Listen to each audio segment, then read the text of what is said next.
ये जो हमें दुख मिलते हैं ना, ये पाप के कारण मिलते हैं। लोग मारे घूम रहे हैं, दुख मिटाने के लिए सोचते हैं कोई जादू कर दे, कोई टोना कर दे, कोई जंतुर बांध दे, कोई आशीर्वाद दे दे। अरे काहे को पागल हो? यदि तुम अच्छे आचरण करते हो, भगवान नाम जप करते हो, सद धर्म से चलते हो, तो तुम्हें किसी से आशीर्वाद मांगने की जरूरत नहीं। बात मान लीजिए, प्रार्थना मान लीजिए। दिखावे में लाखों लोग अपने जीवन को नष्ट करने के लिए तैयार हैं। ये माया का ही तो दिखावा है जिसमें जन्म के जन्म हमारे नष्ट होते जा रहे हैं।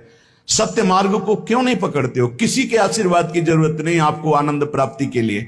आप आनंद के बच्चा हो, आनंद स्वरूप हो। जिनसे आशीर्वाद मांगते हो उनके अंदर जो आत्म तत्व बैठा है वो तुम्हारे अंदर बैठा है। वही संपूर्ण आनंद लिए तुम्हारे अंदर बैठा है। तुम्हें किसी से गिगियाने की जरूरत नहीं। बस तुम अपने स्वरूप को नहीं पहचान पा रहे हो, अपनी शक्ति को जागृत नहीं कर पा रहे हो, इसलिए तुम दौड़े घूम रहे हो। भागने की जरूरत नहीं है। सत्संग सुनो, उसे अपने आचरण में उतारो।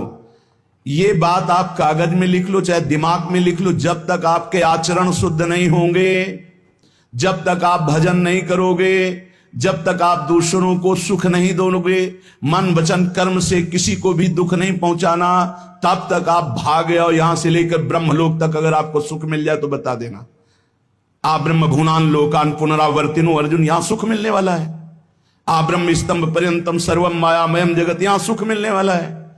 अगर सुख सिंधु भगवान का भजन नहीं करेंगे, बैठ के अपने घर में बैठकर आधा घंटा भजन नहीं करेंगे, मारे घूम रहे हैं, सोच रहे हैं ये भगवान का अवतार है, हमारा कल्याण हो जाएगा।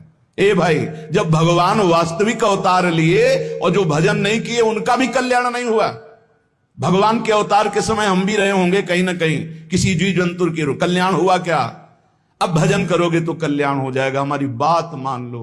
बार बार आपको कभी कड़वे शब्दों में, कभी मीठे शब्दों में बताते हैं, ए भाई, बचपन से भगवान के मार्ग में लगे हुए हैं, हमको अपना कर्म भोगना पड़ रहा है। जो शरीर रचना के समय रचा गया था, वो सुखद या दुखद कर्म भोगना पड़ा। तो रामकृष्ण परमहंस जी के कैंसर था, भाई जी हनुमान प्रसाद पोद्दार जी के उदर में कैंसर था, बड़े बड़े महापुरुषों को भोगना पड़ा। तो प्रारब्ध को भोग लो।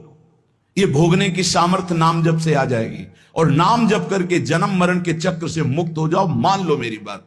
क्या वृंदावन की परम पावन रज से बढ़कर त्रिभुवन में कोई रज है? इस रज में बैठकर तुम्हें आनंद नहीं मिल रहा तो कहां मिलेगा तुम्हें?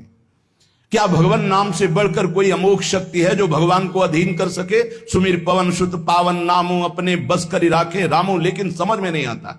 ये जीव सोचता है कोई तपस्वी